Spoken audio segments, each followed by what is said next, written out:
El azúcar no es solo un alimento, es un invasor biológico que está alterando nuestra salud mental. A continuación, el Dr. Alexander Croghan revela la verdad oculta. La ciencia es clara, el exceso de azúcar desencadena procesos inflamatorios que son la causa directa de la depresión y la angustia constante. Incluso en casos de autismo, la desintoxicación celular es la clave para recuperar el equilibrio perdido en nuestra bioquímica cerebral. Es hora de dejar de alimentar al enemigo y empezar a sanar desde la raíz celular. Recupera tu bienestar hoy mismo. Con ustedes, el Dr. Alexander Croghan.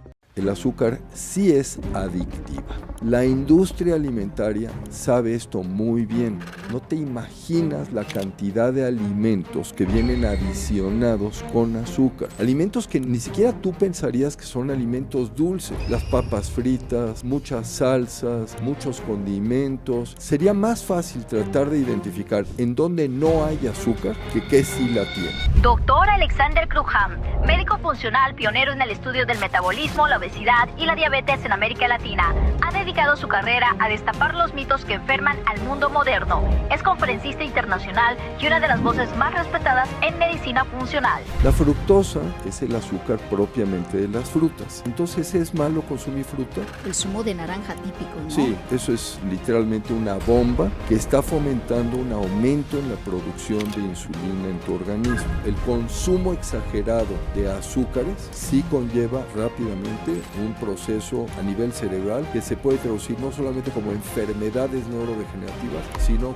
cuestiones incluso del comportamiento, de déficit de atención e hiperactividad, depresión, angustia, autismo. El azúcar es la causa de estas enfermedades de arteriosclerosis, de obesidad, de diabetes, y nada tiene que ver con las grasas. Prehistóricamente, teníamos acceso a azúcar de manera muy limitada. El ser humano consumía en el periodo de un año el equivalente a 22 cucharitas cafeteras del azúcar de mesa que hoy consumimos en un año. La última documentación que tenemos, un estadounidense promedio consume entre 65 y 85 kilos de azúcar al año.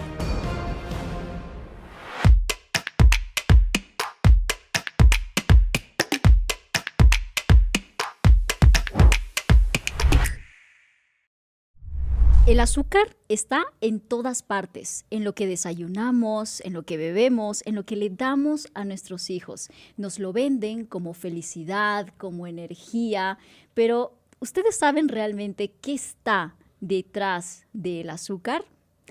Se dice que, según la Organización Mundial de la Salud, una de las principales causas de la obesidad, la diabetes y enfermedades cardiovasculares están relacionados al consumo de azúcar. Por eso, hoy en A lo Grande Podcast he querido traer a un experto y una de las voces más reconocidas en salud, el Dr. Alexander Croghan. Así que voy a darle palabra al doctor para que se presente ante nuestra audiencia, que sepan que es el primer episodio que hacemos desde la Ciudad de México, o sea que estamos súper contentos y emocionados de estar en esta hermosa ciudad y estrenar este set con el doctor Alexander. Bienvenido a Lo Grande Podcast. Al contrario, María, mil gracias. Gracias por tenerme aquí. Muchísimas gracias, doctor, por haber aceptado la invitación y ahora, a partir de ahora lo voy a tutear, ¿no? Porque, por favor. Exacto, creo que así también nos vamos a sentir más en nuestra onda, más cómodos.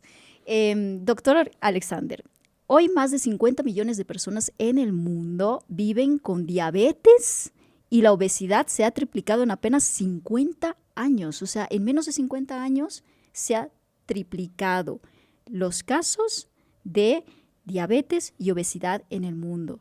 ¿Podemos decir que el azúcar es el nuevo tabaco del siglo XXI? Sí, pero yo creo que esos datos son muy limitados. ¿Sí? 50 millones no es correcto. 500 dije, ¿eh? Exacto. Si hablamos de 500 millones, eso es adecuado. Sí, ¿Okay? sí. ¿Y qué está pasando detrás de todo esto? O sea, ¿qué sucede? Ha habido un cambio dramático, por supuesto, en nuestro estilo de vida. Eso es innegable.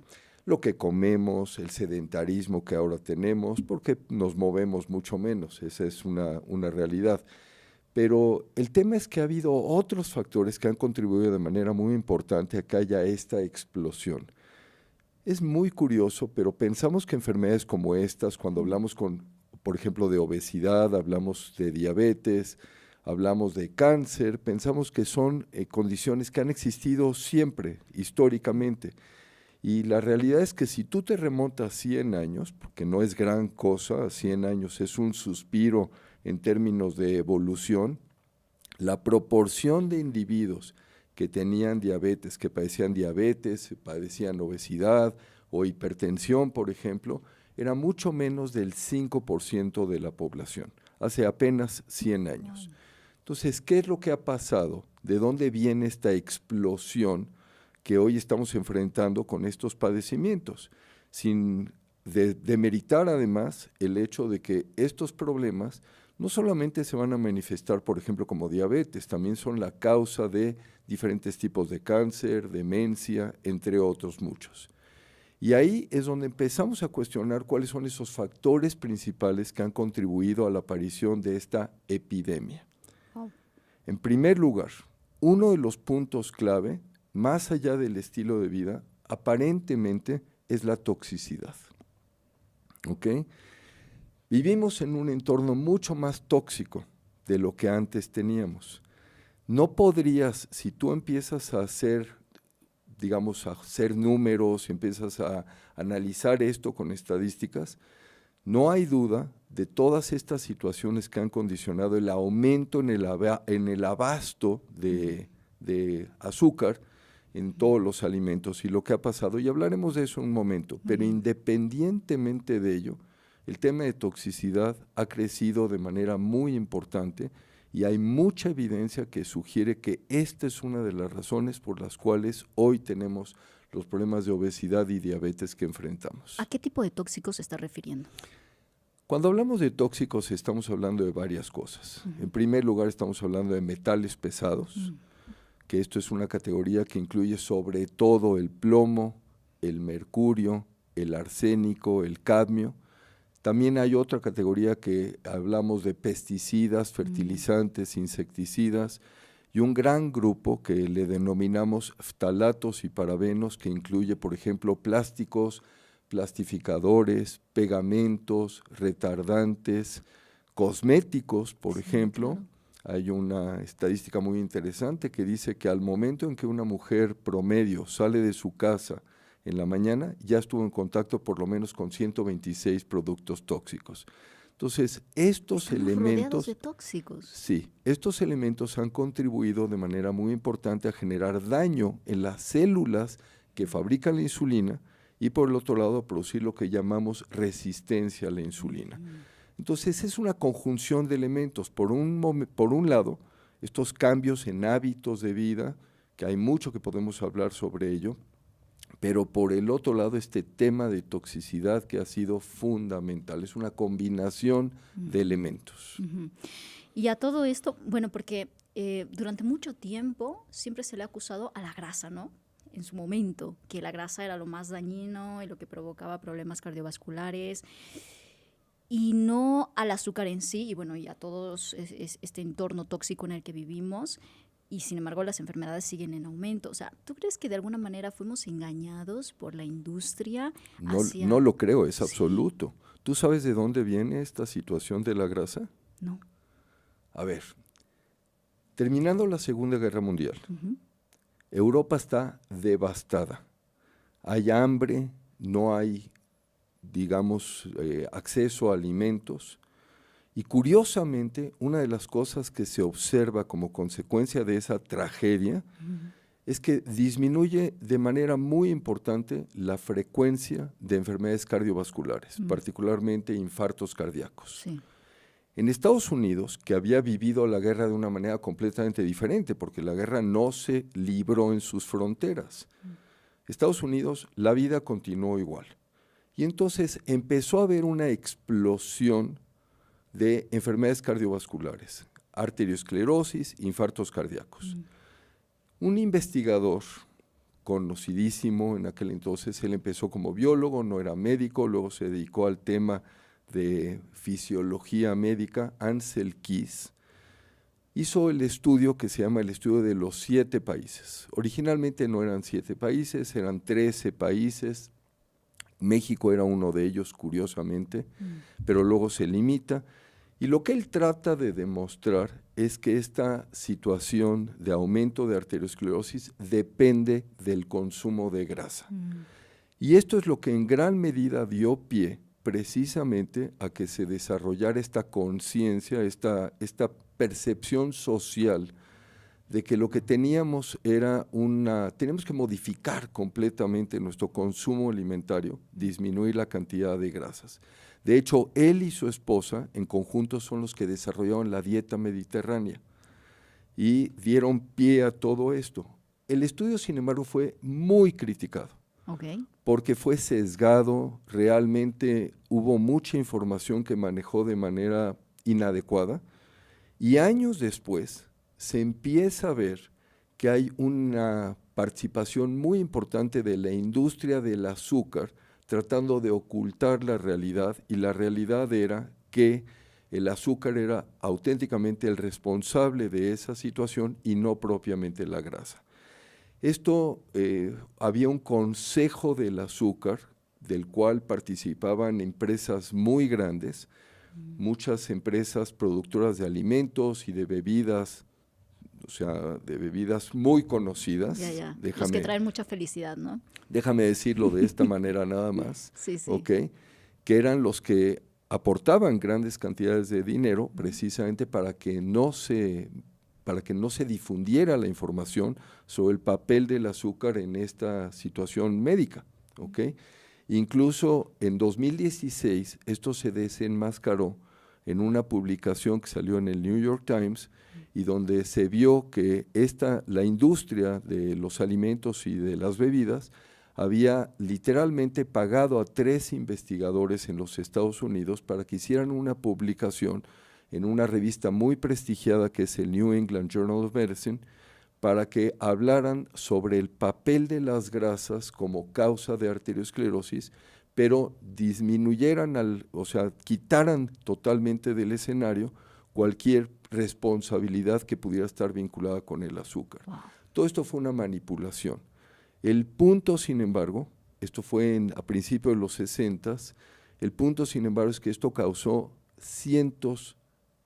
podríamos hablar de millones de muertes, hasta que finalmente lo que logramos entender es que el responsable de toda esta condición no son las grasas, es el azúcar. El azúcar es la causa de estas enfermedades de arteriosclerosis, de obesidad, de diabetes, y nada tiene que ver con las grasas. Increíble. Pero todo esto fue una cuestión de la industria que veía afectados sus intereses y se protegieron. Wow, y hoy en día estamos pagando las consecuencias de estas cosas y de este pensamiento de la sociedad, que fíjate que muchas veces cuando comentamos esto con expertos dicen, pero es que si yo el azúcar me lo tomo una cucharadita, no hace daño, en pequeña cantidad, o sea, yo no me estoy, porque hoy en día en redes sociales tú ves, al menos a mí me saltan ese tipo de contenido, ¿no? Cuando te comparan, por ejemplo, un vaso que en España se dice el colacao, ¿no? No sé cómo se dice aquí, pero es el vaso de chocolate típico de los niños, ¿no?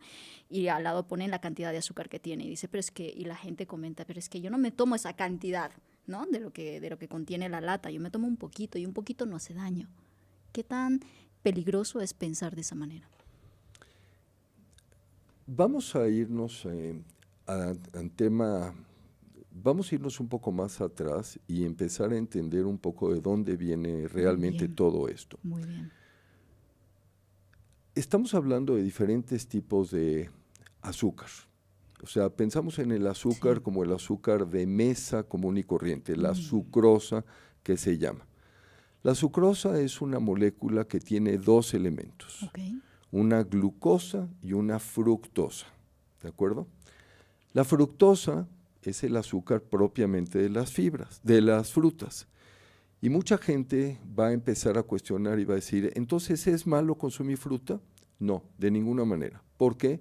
Primero, porque la fruta viene adicionada de una buena cantidad de fibra, y en segundo lugar, porque viene además asociada a una buena cantidad también de muchas vitaminas que favorecen la respuesta química en nuestro organismo.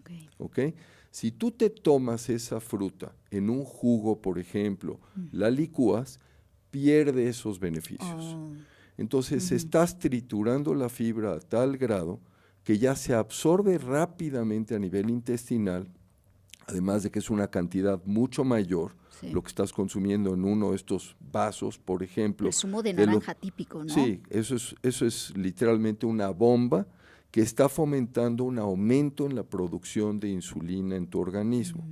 Pero si la misma fruta tú la consumes directamente, la masticas, la digieres, tiene esta fibra, se va a absorber muy lentamente a nivel intestinal y por el otro lado, no puedes consumirla tan rápidamente como lo harías en un jugo. ¿Okay? Esta cuestión de la fructosa, históricamente, resulta que el ser humano tenemos algunas mutaciones que son las que nos permitieron poder utilizar esa fructosa.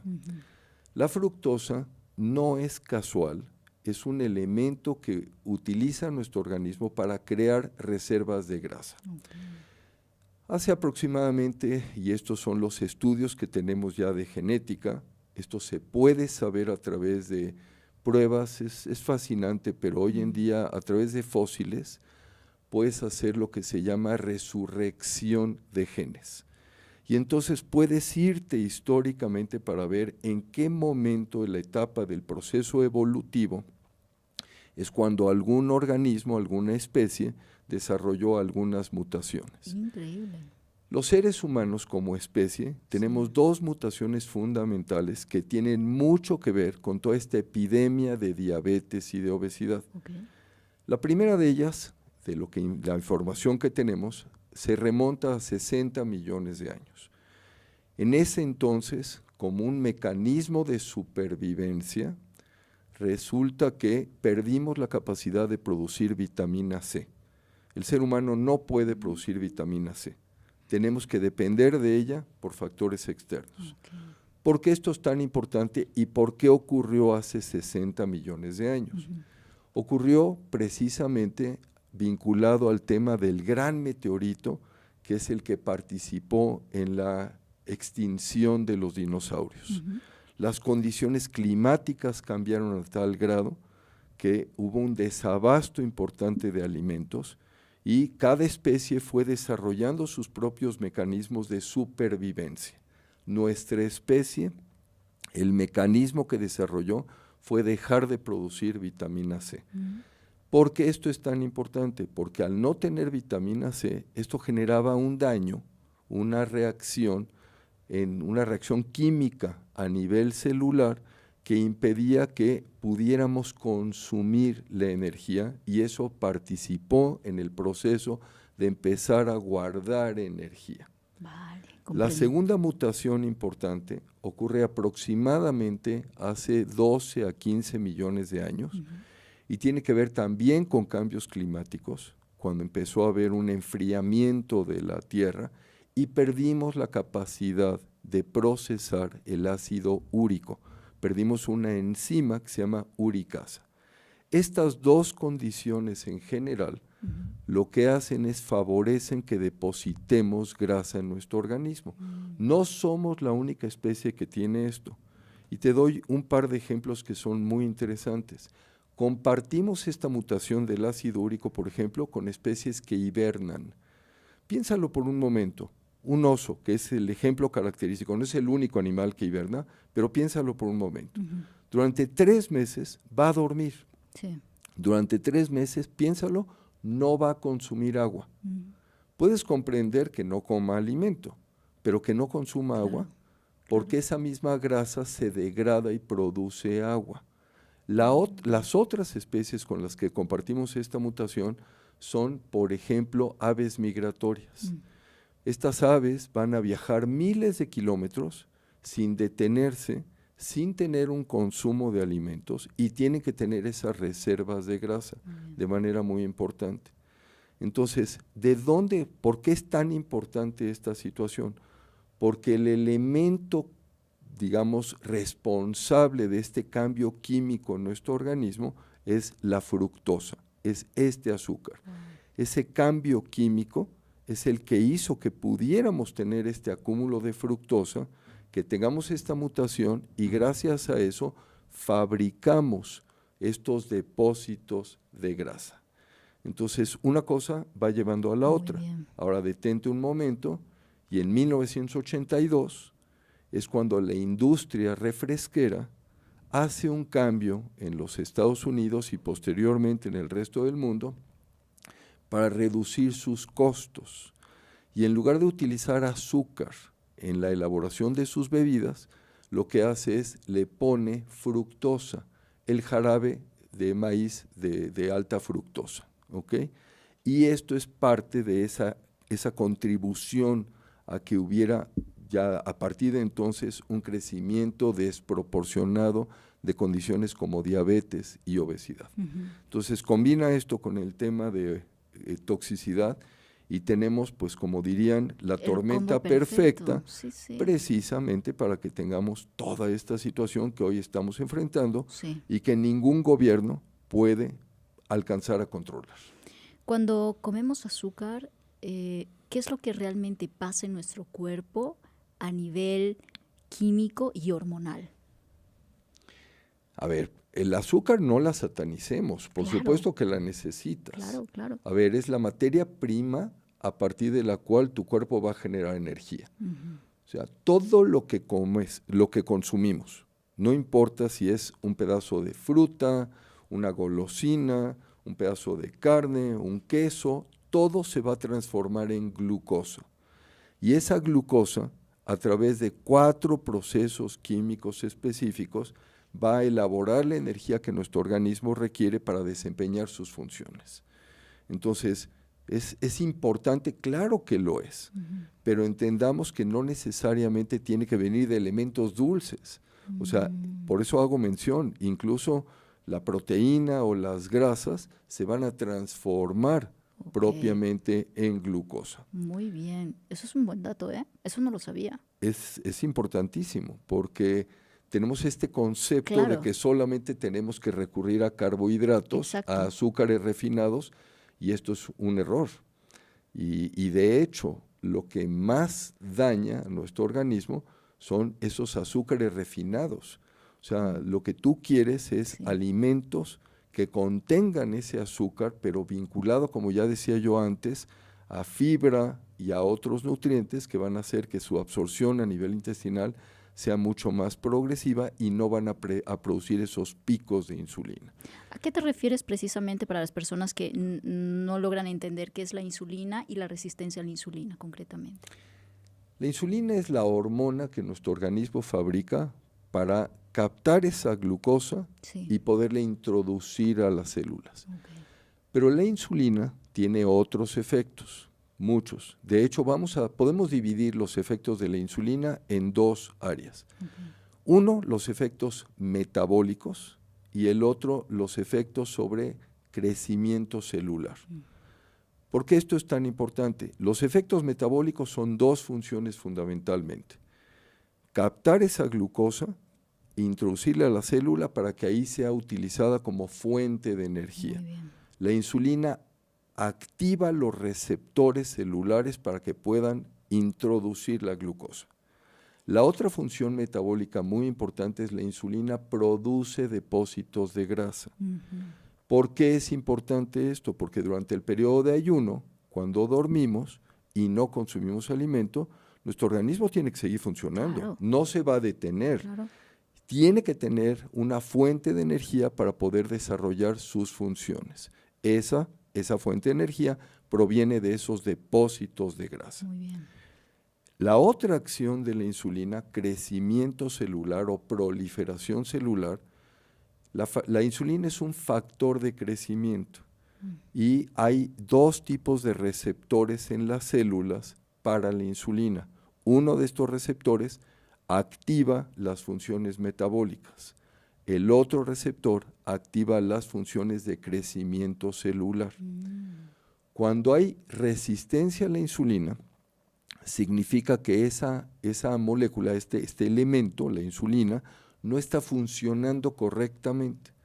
¿Y qué es lo que nuestro cuerpo tiene que hacer en esas circunstancias? Compensar. ¿Cómo lo hace? Aumenta la concentración de insulina, produce más. ¿Qué es lo que sucede con estos receptores celulares? Sí. El receptor del metabolismo funciona con bajas cantidades de insulina. Cuando, sin embargo, tenemos demasiada insulina, el receptor que más funciona, que más se activa, es el del crecimiento celular. Y esto es lo que va a dar pie a que por un aumento de insulina se generen diferentes tipos de cáncer. Okay. Cáncer de páncreas, cáncer de hígado, cáncer de mama, cáncer de ovario, cáncer de próstata. O sea que el cáncer azúcar de sí está colon. muy relacionado al cáncer. Sin duda. O sea, quien cuestione esto vive en otro planeta. No hay duda al respecto. Ninguna. Wow. ¿Qué órganos consideras tú que sufren más por el exceso de azúcar? Todos los órganos del cuerpo. No puedes hablar de uno solo que no esté influenciado en ese sentido. Si los niveles de glucosa están elevados, va a haber una serie de cambios químicos en nuestro cuerpo y esto se va a manifestar en muchas áreas. Yo sé a dónde va tu pregunta. Estás pensando ya en términos de diabetes. Y si piensas en términos de diabetes, digamos que los órganos principales, número uno, es corazón. Cuando se tiene diabetes, esto aumenta la frecuencia de infartos cardíacos por lo menos 6 veces. Es la causa número 1 de muerte en gente que tiene diabetes, en personas con esta enfermedad. Un segundo órgano fundamental en ese sentido es el cerebro. Aumenta significativamente también la proporción de eventos vasculares cerebrales, lo que la gente conoce coloquialmente como derrames cerebrales. Sí. ¿Okay? Otro elemento, otro órgano que se afecta notoriamente en el caso de diabetes es los ojos. Va a haber un daño en la retina, es la causa número 1 de ceguera, además de que contribuye de manera muy importante a la producción de cataratas. Un tercer, bueno, de hecho ya estamos en un cuarto órgano importante en este sentido, son los riñones, junto con la hipertensión arterial, contribuye, es la causa primaria también en este caso de insuficiencia renal, de necesidad de diálisis y necesidad de trasplantes renales, pero puedes tener daño en muchos otros órganos, puedes tener daño en los nervios periféricos y eso es lo que da pie a que ocurra lo que se llama una neuropatía diabética, puedes tener problemas en la vejiga urinaria, puedes tener problemas en la piel directamente como consecuencia de diabetes. Entonces, la realidad, bueno, el sistema digestivo, tienes lo que se llama gastroparesia diabética, cuando el sistema nervioso periférico está afectado como consecuencia de esta enfermedad, no se mueve correctamente el sistema digestivo, hay un estancamiento del alimento y eso da pauta a que ocurran cuestiones como náuseas, vómitos y muchos otros trastornos digestivos. Increíble. Entonces, la realidad es que la glucosa es un elemento que requieren todas las células de nuestro cuerpo y de ahí que cuando hay una alteración y su proporción es mayor a lo que debe de ser, esto va a generar alteraciones en todos lados. Increíble. Hoy en día se escucha hablar del hígado graso y sobre todo más que nunca en niños y adolescentes. ¿Tiene algo que ver el azúcar en esto? Tiene que ver la fructosa. La fructosa. Y hoy, ¿qué tan importante es? Te comento que el hígado graso, la enfermedad por hígado graso no alcohólico es hoy en día la causa número 1 de trasplantes de hígado en el mundo, ya no es el alcoholismo. Ya no es el alcoholismo. Tremendo, ¿eh? Y esto tiene que ver con la fructosa.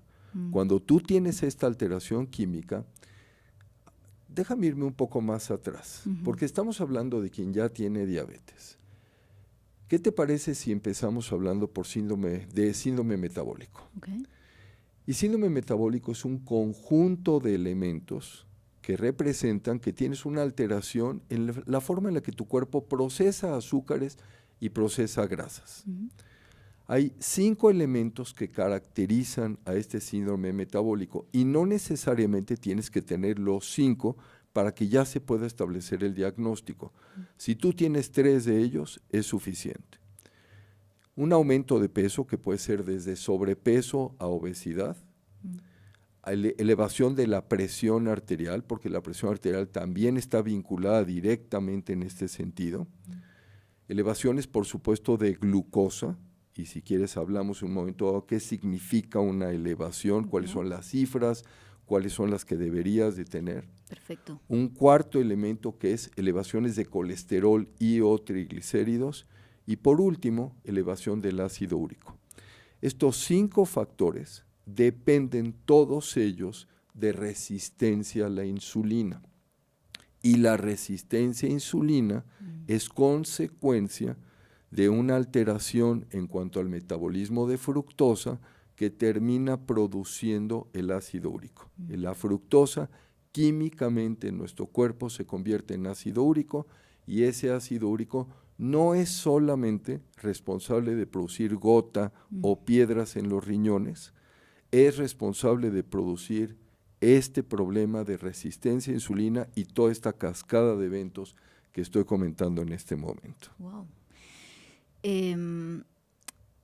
Una de las cosas que mientras lo comentabas, ¿no? Es sobre el impacto de cómo afecta a todos nuestros órganos. A mí me pareció sorprendente. Hace un tiempo atrás comencé una dieta antiinflamatoria en donde, claro, quité todo tipo de azúcar añadido sobre todo. O sea, siempre iba a la alimentación natural, ¿no? De lo que provee la tierra.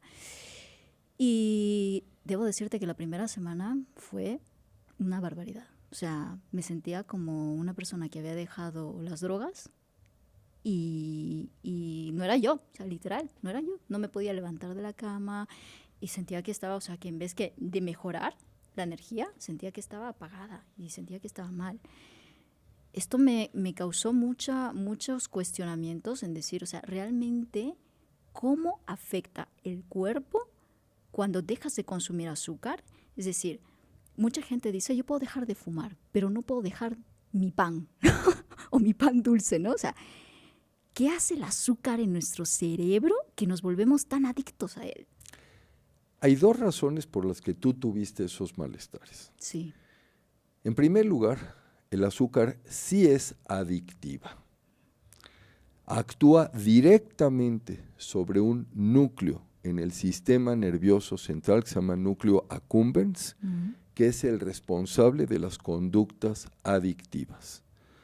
Y está claramente demostrado, hoy en día podemos hacer estas investigaciones con lo que se llama resonancia magnética funcional, en el momento que tú estás evaluando a tu sujeto de experimentación y en ese caso le das glucosa marcada con una cierta cantidad de material radiactivo y puedes ver cómo se desplaza esa glucosa, hacia qué parte del organismo va, pero también puedes ver qué núcleos cerebrales en este caso se activan. Y es el mismo núcleo que tiene que ver con conductas adictivas. La industria alimentaria sabe esto muy bien y por eso no te imaginas la cantidad de alimentos que vienen adicionados con azúcar. Alimentos que ni siquiera tú pensarías que son alimentos dulces, Sí. pero que la industria conoce perfectamente. ¿Por qué? Porque de esta manera puede motivar que haya un consumo mucho mayor. Las papas fritas, muchas salsas, muchos condimentos. Sería más fácil tratar de identificar en dónde no hay azúcar que qué sí la tiene. Y además recuerda, el azúcar viene con muchos nombres. Sí, sí, sí. No te van a poner azúcar, no te van a poner glucosa, te van a poner gilosa, manitol, dextrosa, jarabe de maltodextrinas, maíz. etcétera, etcétera. Como dice por ahí alguien muy conocido, dice, si al leer una etiqueta, los primeros 3 elementos que tú lees en la etiqueta de lo que dice el alimento, no los entendería tu abuelita, no te lo comas. Y por el otro lado, trata siempre de recurrir a alimentos que no tengan etiquetas. Esto quiere decir alimentos naturales. Tal cual. Pero bueno, la primera es, ¿por qué te sentiste mal? Por esa conducta adictiva. ¿Cuál es el segundo factor? Yo no creo que tú hayas tenido un exceso de peso, pero vamos a ponernos en el escenario de alguien que sí tiene un exceso de peso y se está sometiendo a una dieta. ¿Qué va a suceder durante las 2 o 3 primeras semanas? las toxinas a las cuales estamos expuestos y que llegan a nuestro organismo no están circulando en sangre. Esos tóxicos que yo mencionaba hace un rato, Sí. que por cierto hay otros más, por ejemplo, micotoxinas, toxinas que vienen de la humedad, los hongos, entre otras cosas, se depositan en nuestros tejidos y se depositan fundamentalmente en tejido graso. Esto quiere decir en la grasa del cuerpo, en el cerebro y se van a depositar también en el hueso. Entonces, ¿qué sucede cuando alguien que tiene sobrepeso u obesidad se está, digamos, sometiendo a un programa de restricción de alimentos? Sí. Lo primero que va a suceder es va a empezar a perder esa grasa y eso significa que va a haber un aumento en la carga tóxica circulante en su organismo. Entonces, esas 2, 3 primeras semanas de me duele la cabeza, Eso. me siento muy débil, tengo neblina mental, Hasta estoy, ansiedad. claro, y estoy irritable, tiene que ver también con la liberación de toxinas. Entonces, tienes esta combinación de la adicción y un aumento en la proporción de carga tóxica circulante en tu organismo, y esto es lo que hace que te sientas tan mal. Qué locura. Pero a mí me pareció como si estuviera, vamos, retrocediendo en el proceso, ¿sabes? Y era como esa sensación de a lo mejor me estoy equivocando y mi cuerpo necesita azúcar, ¿no? Porque uno pensaría eso. No lo necesita, pero si logras sobrepasar esas 3 primeras semanas, Sí. o sea, el efecto final va a ser de mucho Totalmente. mayor beneficio, te vas a sentir muchísimo mejor que como te sentías antes de haber iniciado este proceso. Sí. El punto, sin embargo, es tener la fortaleza para y la conciencia y el conocimiento para entender que esto es algo que puede suceder y decir, 3 semanas, lo voy a tolerar. 3 semanas son todos esos síntomas, más o menos. en Generalmente promedio. no va más allá de esto. Muy bien. Depende de otras situaciones. O sea, alguien que tiene una gran obesidad podría estar liberando una carga tóxica mayor, pero de cualquier manera, Sí. más o menos 3 semanas, puede ser un poco más, un poco menos. Generalmente va esto disminuyendo y ya recuperas tu sensación de bienestar. Ok, perfecto.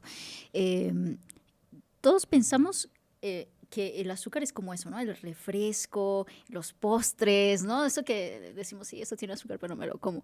Sin embargo, tú acabas de comentar que el azúcar está presente en alimentos que pensamos que no lo tiene y sí que lo tiene. Entonces, Alimentos procesados. alimentos procesados. Y aquí mi pregunta es, ¿en qué alimentos están presentes de forma invisible y casi nadie lo sabe?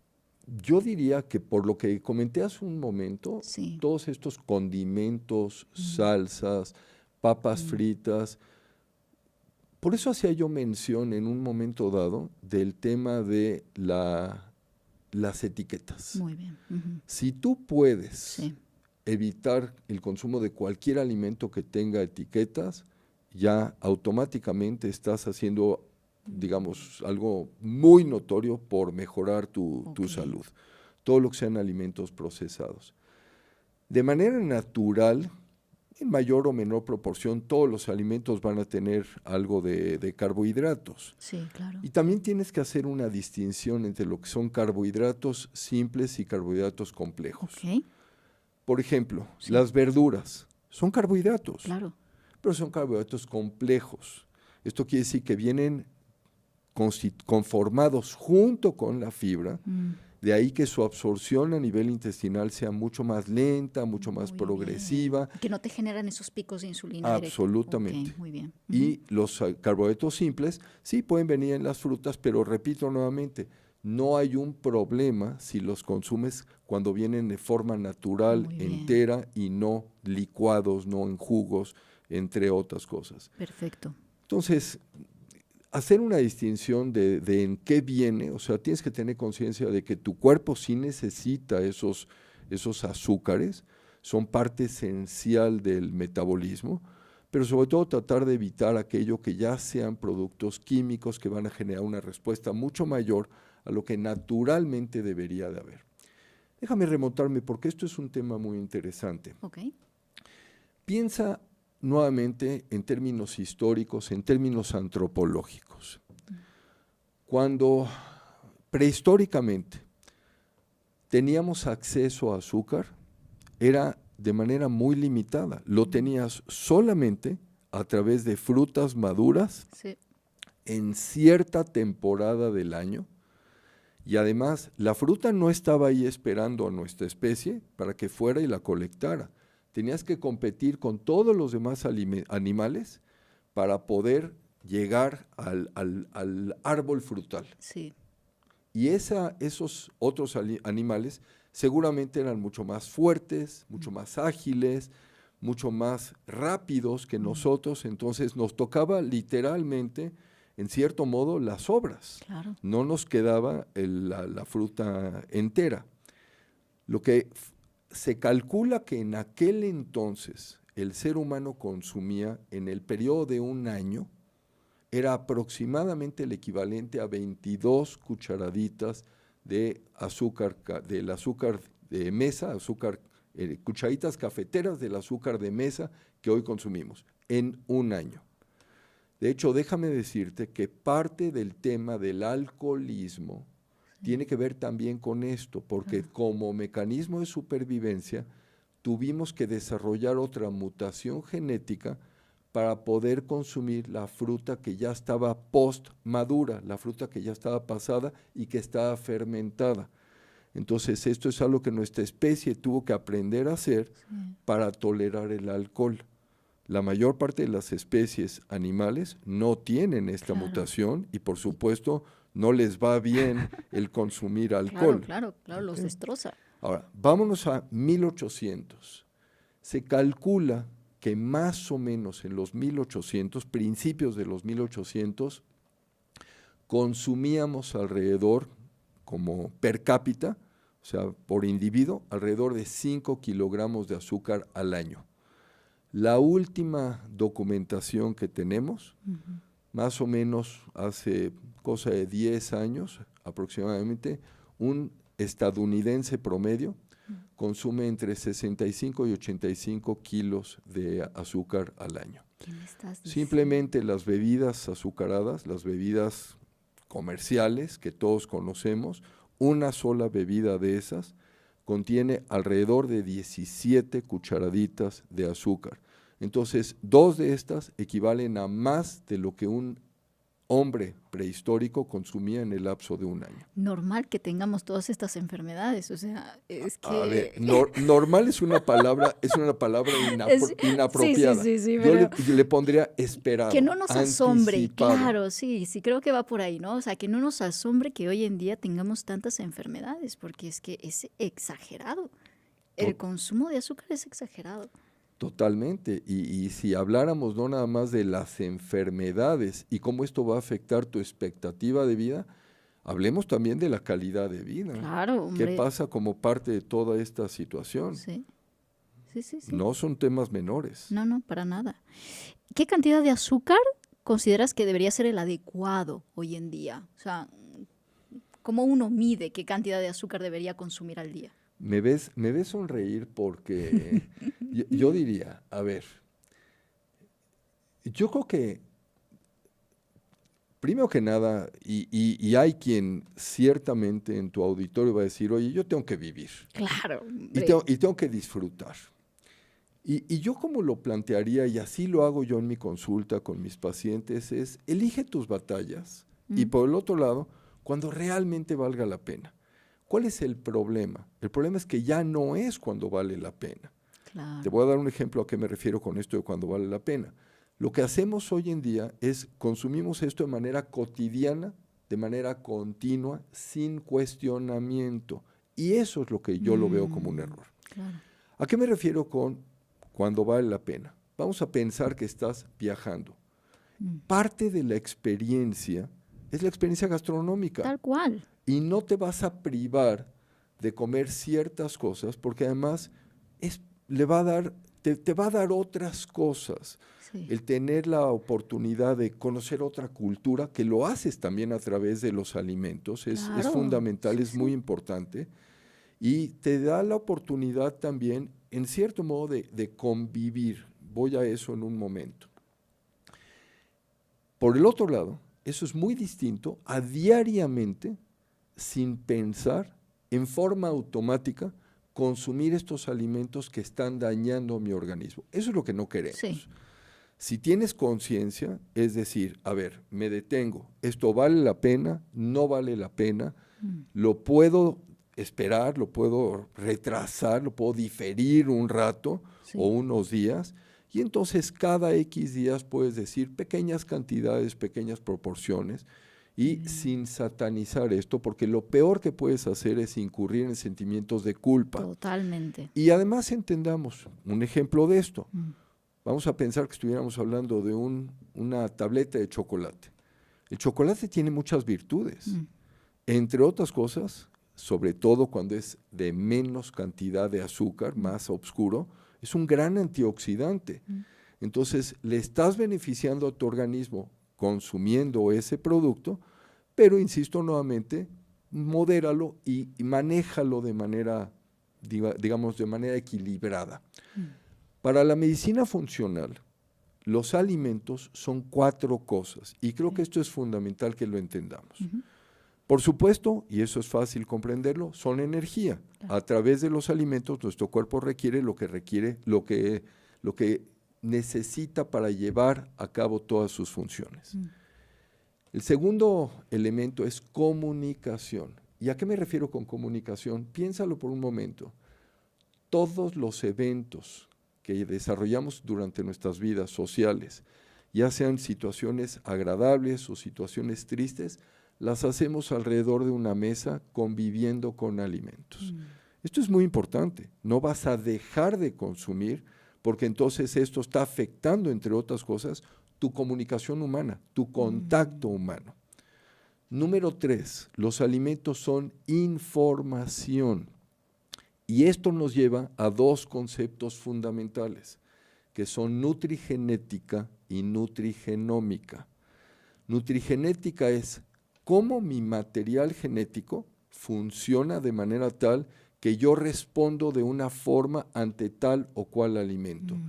De ahí que no podemos generalizar, por ejemplo, y decir todo mundo debe de utilizar una dieta restringida en carbohidratos, o todo mundo tiene que llevar una alimentación rica en proteínas, o si haces ejercicio vas a tener tal o cual respuesta, o si tu colesterol va a disminuir o va a bajar con el ejercicio.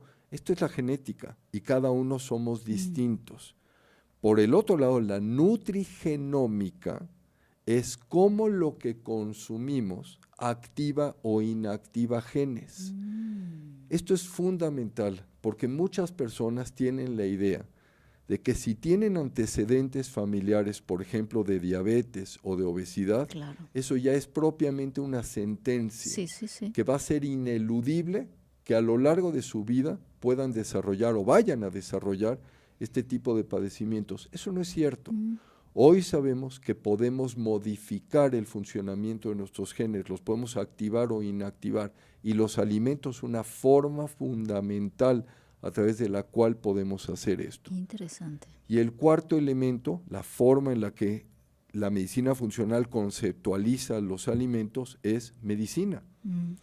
Pensemos, entre otras cosas, todos estos nutrientes no son solamente energía, son elementos de comunicación celular. O sea, ¿por qué elegir alimentos? O sea, si yo algo tuviera que decir de alimentación y me preguntaras cuáles son los 2 consejos, yo no soy nutriólogo, yo no soy un experto en esto, lo soy en medicina funcional y como esto tengo conciencia de lo que estoy diciendo, pero yo no podría, por ejemplo, elaborar un plan de alimentación y por eso tenemos en nuestro equipo gente que nos auxilia en ese sentido. Pero los nutrientes son también segundos mensajeros a nivel celular. Y eso significa que en el momento en que estos alimentos se acoplan con los receptores celulares, desencadenan ciertas reacciones químicas en la célula y esto es lo que hace que llevemos a cabo ciertas funciones. De ahí que las 2 recomendaciones fundamentales en términos de alimentación sean, número 1, diversidad. Tu alimentación siempre tiene que ser lo más diversa posible. No comas lo mismo, come diferentes cosas, varía. Y la otra recomendación que es esencial es el colorido. Mientras más colorido tenga tu alimentación, quiere decir que le estás dando más nutrientes, más fitonutrientes, así se llaman, y esto es lo que le va a dar salud a tus células, entre otras cosas. Come cosas verdes, rojas, de color naranja, blancas, de color morado, negro, y eso enriquece las respuestas químicas en tu organismo. Fenomenal. Y siempre, siempre, siempre ir a la base, a todo lo que salga de la tierra, ese es tu verdadero alimento. Eso es lo que debería de ser. Totalmente. Si hablamos de estos edulcorantes, bueno, no edulcorantes, como... edulcorantes, pero que salieron ahora de manera muy natural, ¿no? El agave, la stevia, el azúcar moreno, como alternativas más saludables al azúcar blanco. ¿Qué piensas tú al respecto? ¿Realmente puede ayudarnos? ¿Es saludable? ¿O...? Sin duda sí, y yo te voy a hablar de dos de ellos que son saludables y tienen efectos químicos, metabólicos muy positivos en nuestro organismo, que son el stevia, por el elemento químico que son los steviósidos, y el monk fruit, el fruto del monje. El problema es que hay, desafortunadamente, nuevamente, engaños de la industria. Entonces, muchos de estos productos vienen en cantidades y proporciones muy pequeñitas, vinculados a otros productos. Entonces, en ese contexto, si tú no estás consumiendo el producto natural o orgánico, que serían en este caso los que estoy diciendo, el stevia o el fruto del monje, y viene combinado con algo más, seguramente hay un engaño. ¿Puedo dar adelante. ¿Puedo decir una marca comercial? Siempre, sí. Hablemos, por ejemplo, del Splenda, del Svetia. Svetia, que aquí en México se consume mucho, ¿no? Es el más popular. Si tú ves, el sobre de Svetia no dice lo que contiene, pero cuando lees la caja, te das cuenta que dice Svetia con stevia. ¿Qué significa ese con? 2.5% del producto es stevia. El otro 97.5% es Splenda, que es sucralosa. Es un engaño de la industria. Y en ese sentido la gente no lo sabe, entonces piensa que está haciendo algo positivo por su salud al consumir estos productos, cuando en realidad está incurriendo en un daño de manera inconsciente. Ahora, déjame por el otro lado irme a otro punto muy interesante. Sí. Estos edulcorantes artificiales, nuevamente, no estoy hablando del stevia y del monk fruit orgánicos naturales, los químicos, tienen un impacto en nuestro organismo, y la segunda pregunta es, ¿y qué tan rápidamente ejercen su efecto negativo en nuestro organismo? Hay un estudio fascinante realizado tanto en animales de experimentación en ratas, pero también en humanos, del Instituto Weizmann en Israel, que te habla básicamente del efecto del consumo de estos productos sobre la microbiota intestinal.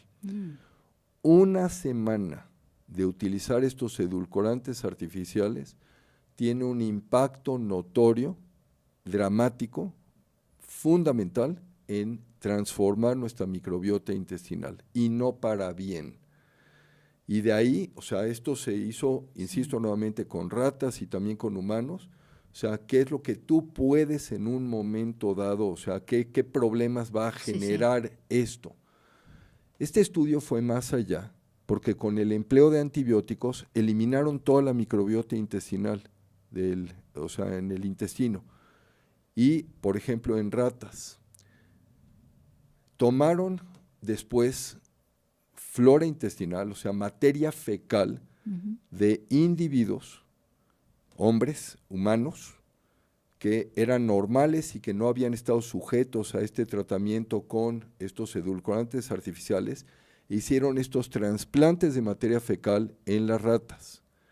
O, por el otro lado, tomaron un grupo que de la fuente, en este caso de la materia fecal, eran estos humanos que sí estaban utilizando estos edulcorantes artificiales, y se lo pusieron a otro grupo de ratas. Entonces tienes 2 grupos de ratas que su flora primaria había sido eliminada con antibióticos y les trasplantaron la materia fecal de 2 grupos de humanos, unos con edulcorantes artificiales y los otros sin edulcorantes artificiales.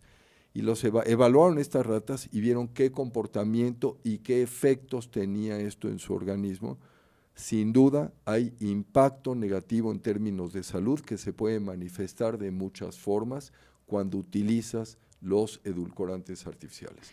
Entonces no son inocuos, no están libres de efectos negativos y la realidad es que no deberíamos de consumirlos. A ver, ¿qué edulcorantes para ti son los más peligrosos o que debemos tener más cuidado? Ha habido a lo largo de la historia, porque esto no es un tema nuevo, o sea, tenemos la sacarina, tenemos el acesulfame potasio, tenemos el aspartame, hoy en día tienes, por ejemplo, cosas como el xilitol, tienes muchos de estos productos y cada uno de estos se ha asociado a diferentes efectos adversos. Yo pondría en lo general, y no me gustaría responder a tu pregunta, te voy a explicar por qué, porque también tiene que ver con una susceptibilidad particular. Es como cualquier otra cosa, si estás hablando de toxicidad, yo puedo poner a 100 individuos en las mismas condiciones, por ejemplo, de exposición a ciertos tóxicos, y es evidente que no todos van a desarrollar las mismas alteraciones, porque depende de su genética, de si procesan correctamente esos tóxicos, de qué otras condiciones tienen. Entonces esto es más que otra cosa como, digamos, una información general. Vale. Entonces yo creo que sería válido decir, o sea, todos estos que mencioné, la sacarina, el acesulfame potasio, el aspartame, etcétera, el xilitol, en fin, tienen efectos negativos. Déjame darte un ejemplo, el sorbitol, que es otro de los que se utiliza. El sorbitol es parte de esta vía metabólica a través de la cual la fructosa se convierte en ácido úrico. Por ejemplo, hoy sabemos que muchas de las complicaciones de diabetes tienen que ver precisamente con acumulación de sorbitol, donde está perfectamente demostrado es en cataratas. Entonces, tú consumes el sorbitol o tienes una elevación de glucosa que está haciendo que tu organismo la convierta en fructosa y de ahí hacia el ácido úrico, esa acumulación de sorbitol va a tener efectos negativos. Entonces, yo pondría en la misma categoría todos estos edulcorantes artificiales y yo te diría, los 2 buenos son stevia y monk fruit, que sean orgánicos y que no vengan asociados a otros productos. ¿Y dónde los conseguimos? Sí los consigues, sí los consigues. Sí los consigues en tiendas naturistas, incluso ya hay productos en el supermercado que están mejor estructurados en ese sentido. ¿Y cómo nos aseguramos de que son de buena calidad? ¿Nos fijamos en la etiqueta? Es una gran pregunta. ¿Cómo te vas a asegurar de que son de buena calidad? Marcas que sean lo más confiables posible y hacer tu investigación, pero ahí sí te voy a quedar mal porque no te voy a poder dar una respuesta específica, pero sí hay marcas que se esfuerzan genuinamente sobre todo marcas que tú asocies identificadas con un compromiso de salud. Yo lo pondría de esa manera. Hay marcas que se enfrentan a los grandes productores en la industria y que lo hacen con una conciencia de que tienen productos mucho más saludables y que sí son de beneficio para la sociedad en general. Entonces creo que sería, no te voy a dar una respuesta, pero creo que sería buscar algo en términos de la compañía productora y pensar que por eso pueden ser más confiables. Bueno, ahí toca la responsabilidad de cada uno de buscar esas alternativas de manera consciente y haciendo su propia investigación, ¿no? Te lo pregunto porque siempre que los expertos vienen a traernos aquí esta información tan valiosa, mucha gente dice, pero es que ¿dónde lo consigo, no? Si es tan difícil. Este tipo de productos sí los puedes conseguir. Muy bien. Bueno, hoy en día también el tema de la inflamación también está como muy, muy presente, ¿no? Y la inflamación crónica sobre todo, que está relacionada a muchas enfermedades. ¿También el azúcar aporta a la inflamación crónica del cuerpo? Por supuesto. Sí. Por supuesto, es parte de lo que eleva. Simplemente un aumento de peso va a producir una reacción inflamatoria en nuestro organismo. Pero, Sí. a ver, hablemos un poco de inflamación, porque Claro. no quisiera yo que esto se quedara en el Claro. aire. Perdóname que ahora yo te voy a entrevistar a Sí, ti, sí, ya parece que pero sí, ¿no? ¿cómo conceptualizas la inflamación? Bueno, para mí inflamación, primero es, yo pensaba, ahora ya estoy un poco más informada con el tema de retención de líquidos, ¿no? O sea, que tu cuerpo empieza a acumular más, que luego empiezas a tener problemas de la piel, problemas estomacales, que el estómago se te empieza a hinchar, que te cuesta luego las digestiones. Bueno, y luego ya hay un desencadenante en temas de emocionales, además, ansiedad, irritabilidad, cansancio. ¿Cómo voy, doctor? Déjame irme un par de pasos un poco más atrás. Sí. A ver, Ok. la inflamación es un mecanismo de supervivencia en nuestro organismo. Así como hablaba yo del tema de crear reservas de grasa y decía, esto es para sobrevivir, la respuesta inflamatoria es indispensable para nuestro organismo. ¿Qué haces con la respuesta inflamatoria? Fundamentalmente tres cosas. Sí. En el momento que produces todos estos elementos celulares y químicos para enfrentar un agresor, estás desarrollando una respuesta inflamatoria. O sea, el primer punto es la inflamación te ayuda a eliminar algo que esté dañando a tu organismo. Okay.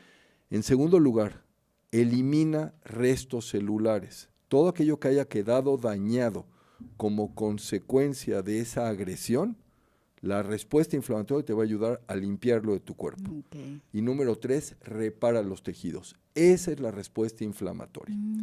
¿Cuál es el problema? El problema es que necesitamos esa respuesta inflamatoria en la medida en la que tenemos una agresión. Okay. Entonces, tenemos que tener el aumento de la reacción y en el momento que desaparece esa agresión, tendríamos que disminuir y desaparecer la respuesta inflamatoria. El problema es que eso no ocurre y en muchas instancias lo que sucede es que persiste en un nivel más bajo y eso es lo que le llamamos inflamación crónica de bajo grado. Okay. Esa inflamación crónica de bajo grado es el común denominador de todas las enfermedades crónico-degenerativas que hoy conocemos. Si tú me hablas lo mismo de arteriosclerosis, que de cáncer, demencia, obesidad, artritis, enfermedades autoinmunes, todas ellas se caracterizan por esta inflamación crónica de bajo grado. Mucha gente confunde el término de inflamación, por ejemplo, con distensión abdominal. Sí, sí. No, esa es otra historia. Ahí estás hablando de un problema digestivo que se puede asociar a la inflamación. Claro, por supuesto. Ahora, vamos a pensar que tenemos un grupo de individuos que no tienen absolutamente ningún otro problema de salud más que obesidad. Es lo único. Fuera de esto no hay documentado absolutamente ningún otro tipo de anomalía. Tú haces una evaluación en esas personas que tienen ese exceso de peso, todos van a tener elevación de los marcadores que por laboratorio utilizamos para medir actividad inflamatoria. Okay. Que por cierto, sí creo que vale la pena mencionarlo, porque es una prueba de muy fácil acceso y todo mundo podemos hacer. La proteína C reactiva de alta sensibilidad. Muy bien. Pero la de alta sensibilidad. ¿Y es en sangre? Sí, y es un estudio, este es un estudio antiquísimo, o sea, se ha utilizado desde hace muchísimos años. Sí.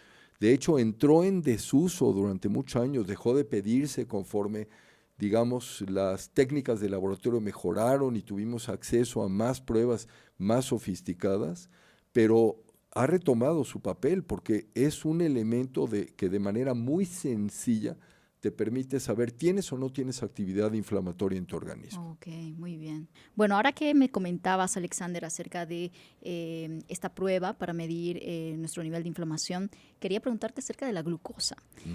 ¿Cómo o qué rangos No sé si ese es el término, deberíamos considerar para medir nuestra glucosa y saber que estamos en rango o estamos pues en un nivel saludable. Me estás dando una gran oportunidad porque eso me permite hacer una distinción muy importante entre el enfoque convencional de la medicina y el enfoque de la medicina funcional. Que es otros rangos, ¿eh? Totalmente. Y déjame explicar a qué me refiero con esto. Muy bien. En términos generales hablamos de, entre comillas, normalidad. Pero normalidad no es lo mismo que ideal. Entonces, ¿qué es donde, o sea, cuáles son esas cifras donde óptimamente funciona mi organismo? Te voy a dar un ejemplo muy importante sin dejar de responder a tu pregunta. Okay. Piensa, por ejemplo, en cómo hacemos cualquier prueba de laboratorio. Cuando tú vas a cualquier laboratorio, el que se te ocurra en cualquier parte del mundo, ellos te van a dar una referencia y te van a decir, los rangos normales van de tanto a tanto. ¿Cómo obtienes esos rangos normales? Tomas una población general, vamos a suponer, tomaste al azar a 100 personas. No los conoces, no sabes cuál es su situación de salud en general y les vas a hacer esa prueba. Bueno, vas a hacer a través de esos números lo que se llama una curva de distribución de frecuencias. Y te vas a dar cuenta que el 50%, o sea, la gran mayoría, o sea, la mitad más bien de esta muestra de individuos va a tener sus rangos en cierto límite. Y te vas a dar cuenta que hay otra proporción que va un poco más allá, ya sea un poco más alto o un poco más bajo. Esto es lo que se llama desviaciones estándar. Entonces tomas la media y a partir de eso te vas una desviación estándar hacia arriba o hacia abajo, dos desviaciones estándar hacia arriba o hacia abajo, y eso es lo que te permite definir el rango de laboratorio. Si tú ves, por ejemplo, los niveles de pruebas de funcionamiento de hígado, y esto es muy pertinente en relación a lo que tú preguntabas hace un rato, en relación a hígado graso, enfermedad por hígado graso no alcohólico. ¿Qué es lo que hasta actualmente se reporta? Hay una prueba que es una de estas transaminasas, la prueba se llama alanino-aminotransferasa. O sea, muchos laboratorios te van a reportar que es normal en niveles que pueden ser, por ejemplo, de 42, algunos laboratorios te van a decir 50, 52, depende del laboratorio y depende qué técnica están utilizando para la medición. Bueno, pues hasta hace más o menos unos 40 o 50 años, el nivel máximo normal era 25. ¿Por qué es que ahora tenemos 40 o 50? Porque la población está más enferma. Claro. Entonces nuestra población de referencia está más enferma y eso es lo que estamos considerando, entre comillas, como normal. Claro. Cuando eso no es lo ideal. Entonces la medicina funcional tiene una concepción totalmente diferente de esto, porque dice, no, a ver, no me importa lo que me diga el laboratorio, ¿qué es lo ideal? Y si nos vamos a glucosa, el estándar internacional te dice es normal hasta 100. De 101 a 125 equivale a prediabetes. Y de 126 en adelante equivale a diabetes. Sí. Para la medicina funcional, normal es 80. Y está demostrado que cada punto que tú subes de 80 aumenta en 2% el riesgo, por ejemplo, de demencia por Alzheimer. Entonces, si ya tienes 81, 82, 83, 90, 97, estás incrementando a pesar de estar dentro de los rangos normales. Wow. Ahora, además, quiero hacer una aclaración aquí, muy importante. La glucosa va a cambiar muy rápidamente durante el día, entonces tampoco puedes sacar grandes conclusiones con un valor aislado. Piénsalo, la glucosa depende de 3 elementos que son muy variables: alimentación, actividad física y estrés. Entonces puede cambiar, tú puedes ir al laboratorio, sacar tu valor de glucosa hoy, regresar mañana y tener un resultado distinto. Entonces, ¿cómo valoro si mis niveles de glucosa son correctos o no? Eso. Lo hago, por ejemplo, a través de una prueba que se llama hemoglobina glucosilada. Okay. La hemoglobina glucosilada es un estudio que con un solo resultado me permite obtener el promedio de glucosa de los 3 meses anteriores. Muy bien. ¿Por qué puedo sacar esto? ¿Cómo es que puedo hacer esto? Los glóbulos rojos viven aproximadamente 3 meses. ¿Por qué?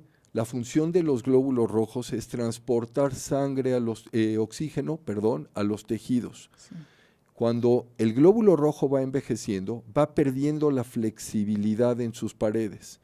Entonces ya no puede transitar fácilmente a través de las arterias y las venas más estrechas de nuestro cuerpo. Y entonces se van destruyendo esos glóbulos rojos. Y continuamente, todo el tiempo, estamos produciendo nuevos y destruyendo viejos. En el momento en que un glóbulo rojo nace, llega a la circulación, porque se fabrican en la médula ósea, en el interior de los huesos más largos de nuestro cuerpo, Sí. se fija a la cantidad de glucosa que hay. Y esa reacción es irreversible a lo largo de toda la vida del glóbulo rojo. Entonces, esta prueba que te estoy diciendo, lo que hace es toma un promedio. Y toma un promedio de glóbulos rojos que tienen un día de vida, una semana, un mes y 3 meses. Y gracias a eso puedo saber el promedio. Ahora, vámonos a otra prueba que es todavía más importante. O sea, todo esto es utilizarlo en forma conjunta. En México, en muchos lugares del mundo probablemente todavía no, pero en Europa, es más, la prueba viene de Europa y en México ya la aplicamos, pero por ejemplo en Estados Unidos se aplica muy poco o no se aplica. Hay una prueba que te permite medir el funcionamiento de la insulina.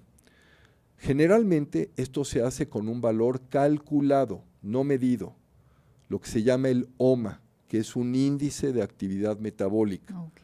Yo no creo en el OMA, ¿ok? Y lo estoy diciendo públicamente. Yo no creo en el OMA, porque el OMA toma 2 elementos que son muy variables, la glucosa y la cantidad de insulina. Y justo acabo de decir que esto es algo que puede cambiar. Sí. Entonces, si hoy tengo una glucosa de tanto y una insulina X, mañana pueden ser diferentes y entonces mi OMA ya perdió valor. Claro. Y por eso hago énfasis en que es un valor calculado, no medido. Esta prueba que emergió de Europa y de la que estoy hablando se llama Quantos. Y el Quantos son 4 estudios. Uno de ellos es la cantidad total de insulina, otro es un ácido graso específico y las otras 2 son productos químicos que son generados a partir del metabolismo, la influencia de la insulina sobre el metabolismo de las grasas. En conjunto, estos 4 resultados, estos 4 elementos nos dan un solo resultado. Perfecto. Y dependiendo la cantidad yo puedo saber, ¿hay resistencia a la insulina o hay sensibilidad a la insulina? Entonces, si yo tomo todos estos elementos en conjunto, la glucosa, la hemoglobina glucosilada, el Quantos, y a esto sumo otras variables, las pruebas de funcionamiento hepático, el colesterol y triglicéridos, la actividad inflamatoria, etcétera, ahora sí tengo un panorama completo a través del cual puedo valorar de manera mucho más efectiva a los pacientes y además puedo anticipar problemas, que al final del día esa es la intención de la medicina. Claro. La buena medicina no es la que va a diagnosticar problemas tempranamente y los va a tratar. La buena medicina es la que se anticipa y evita la aparición de esos problemas. Muy bien. Para las personas que nos están escuchando y quizás no tienen pues un diagnóstico como tal, como diabetes o alguna enfermedad crónica, pero sí están como muy atentos a este tema del azúcar y quieren prevención, ¿cómo ellos pueden identificar de que a lo mejor necesitan ya prestarle atención y empezar a regular sus niveles de glucosa en sangre? O sea, ¿qué síntomas nos debe un poco llamar la atención a partir de ahora?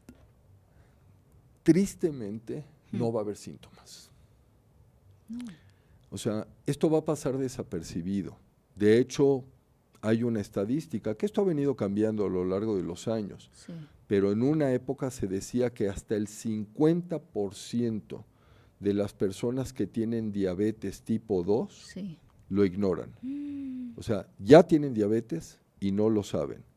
Esto ha venido disminuyendo por 2 razones o 3 razones. Y ahora se calcula que más o menos un 30% de individuos están en esta situación. Sí. La primera razón por la que esto ha disminuido es porque los criterios diagnósticos de diabetes han venido disminuyendo a lo largo de las últimas décadas. Hasta hace unos años se hablaba de 140 como el límite de corte para hablar de diabetes, y yo te acabo de mencionar hace un momento que es 126. Entonces, la intención de la Organización Mundial de la Salud al haber hecho este cambio es: vamos a detectar este problema más tempranamente, porque las complicaciones de la enfermedad son terribles. Y son irreversibles. No necesariamente, y estás entrando a un terreno fascinante, porque hoy podemos hablar de reversibilidad de diabetes, cosa que no podíamos hacer. ¿Es posible revertir la diabetes? Por supuesto que sí. Por supuesto, o sea, si entiendes el problema, lo vas a atacar de una manera diferente. ¿Cómo la medicina convencional enfrenta el tema de diabetes? Lo enfrenta fundamentalmente diciendo: esto es una elevación de glucosa, de azúcar, entonces voy a dar una serie de medicamentos, que puede ser de un tipo o de otro, para bajar esos niveles de glucosa. La realidad es que esa glucosa es la punta del iceberg. Lo que estás haciendo aquí es identificar el producto final de un trastorno metabólico. Sí. Pero el problema original es la resistencia a la insulina. Entonces, hay resistencia a insulina, vamos a decir, diferenciada. O sea, yo lo mencioné hace un rato y no quise entrar en complejidades, pero no pensemos que esta resistencia a insulina es una situación que químicamente se va a manifestar de la misma forma en todo nuestro organismo.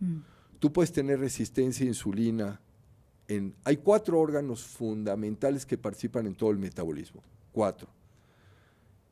El músculo, el tejido adiposo, que es la grasa, el hígado y el páncreas. Tú puedes tener resistencia a insulina diferenciada. Puedes tener resistencia a insulina en uno de estos órganos y no en los otros 3. Y entonces esto es lo que conlleva las estrategias que tenemos que implementar para recuperar la sensibilidad de insulina en esos tejidos y lograr revertir diabetes tipo 2. La diabetes tipo 1 es otra historia, empieza a haber también estudios, pero eso todavía es muy temprano, y hoy sabemos que, por ejemplo, hay células madre que tienen la capacidad de producir las células generadoras de insulina en el páncreas.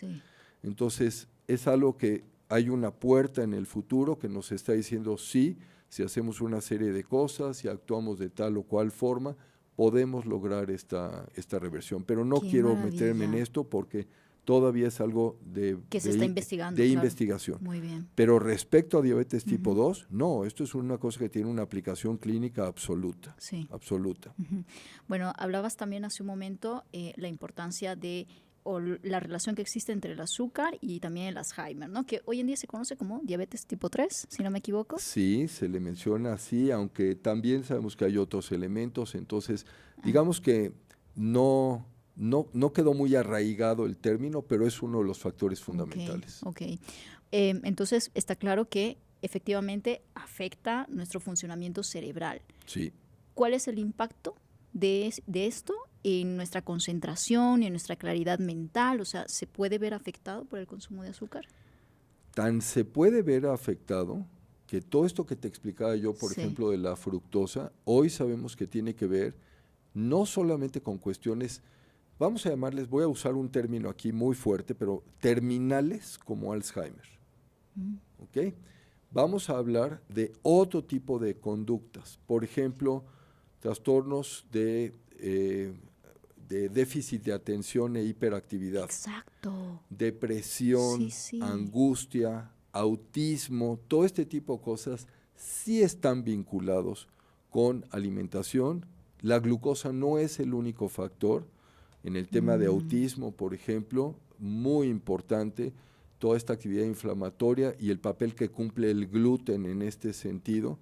pero ese es otro territorio, pero sí sabemos hoy y sí hay estudios que han demostrado perfectamente que el consumo exagerado de azúcares sí conlleva rápidamente un proceso a nivel cerebral que se puede traducir no solamente como enfermedades neurodegenerativas, sino cuestiones incluso del comportamiento. Increíble. Esto sería otra entrevista, ¿eh? O sea, me han pedido muchas veces hablar acerca de cómo impacta la alimentación en temas mentales, y hoy en día que se ve, es que parece que es la nueva pandemia, el autismo, ¿no?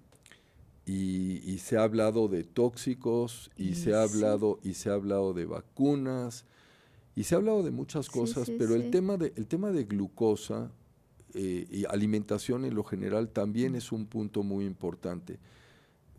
Me gustaría hacer aquí un pequeño paréntesis, porque yo creo que esto al auditorio le va a ayudar mucho a tener una comprensión.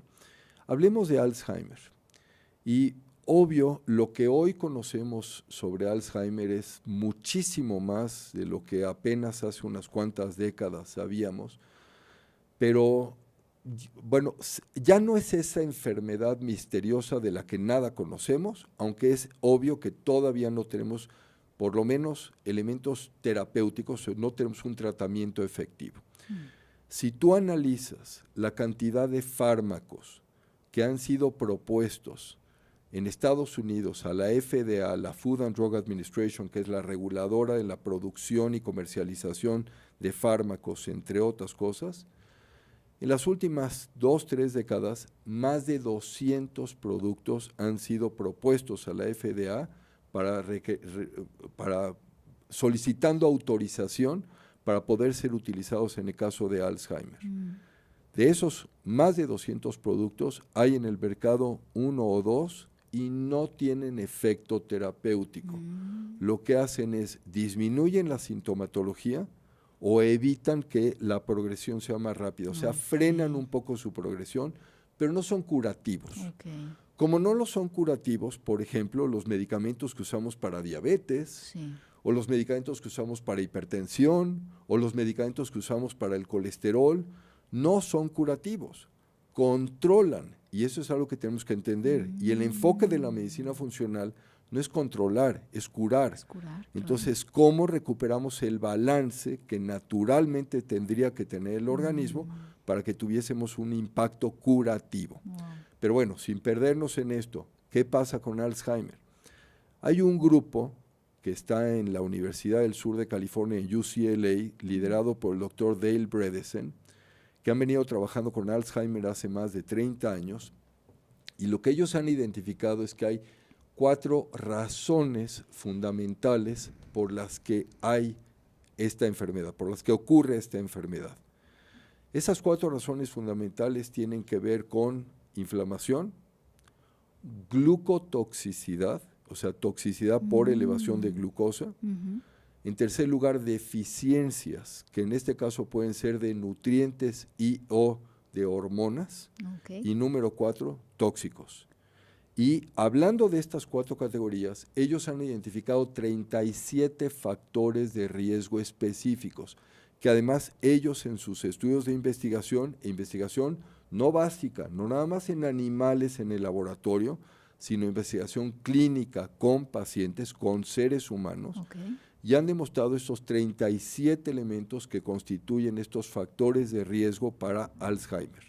Entonces, ¿cuál ha sido el problema de estos 200 medicamentos que no han tenido efecto y que no han sido aprobados por la FDA? Pues lo que ha sucedido básicamente es que cada uno de esos medicamentos funciona por un mecanismo de acción. O sea, el medicamento X hace esto, el medicamento Y hace esto, el medicamento Z hace esto, pero no están abordando los 37 procesos que son responsables del padecimiento. En la medida en la que tú tienes esta concepción, dices, a ver, yo no me puedo ir así, tengo que abrir mi horizonte y tener una perspectiva mucho más amplia para realmente tener un impacto que sí ayude a corregir estos problemas. O sea, le queda mucho hoy en día a la medicina para abordar estos Los temas. avances han sido mayúsculos. Okay. Y si vamos a Alzheimer, por ejemplo, nada más déjame decirte, hay 2 elementos. Primero, hasta hace no mucho tiempo, Alzheimer era un diagnóstico de autopsia. O sea, no lo podías diagnosticar más que una vez que había fallecido el individuo y tomando muestras de su tejido cerebral y evaluando esto bajo el microscopio. No lo podías evaluar. Esto ya no es así. Ya lo puedes diagnosticar en vida con diferentes tipos de pruebas. Por ejemplo, un PET scan, una tomografía de positrones. Eso te ayuda en un momento dado, usando ciertos marcadores, puedes ver, y no es la única técnica, ya tenemos varias que nos permiten esto, y hace una diferencia notoria. El otro punto muy importante, hay 2 características específicas del cerebro, del tejido, en estos individuos que tienen Alzheimer, que es la formación de un material de proteína, digamos, anormal, que se llama amiloide, y también una alteración en las proteínas que se llaman proteínas tau, así se llaman. Hoy sabemos, por ejemplo, que ese amiloide no es la causa del problema. Fíjate, durante décadas se trabajó tratando de desarrollar fármacos para eliminar el amiloide, y hoy sabemos que el amiloide es un mecanismo de defensa del cerebro para protegerse contra esas agresiones. Estábamos atacando al enemigo equivocado. Sí, pensábamos que esa era la causa y esa no era la causa, era la consecuencia. Y esto me lleva, hemos venido hablando de muchas cosas, pero ¿cuál es la pregunta fundamental que se hace siempre en la medicina funcional? ¿Por qué?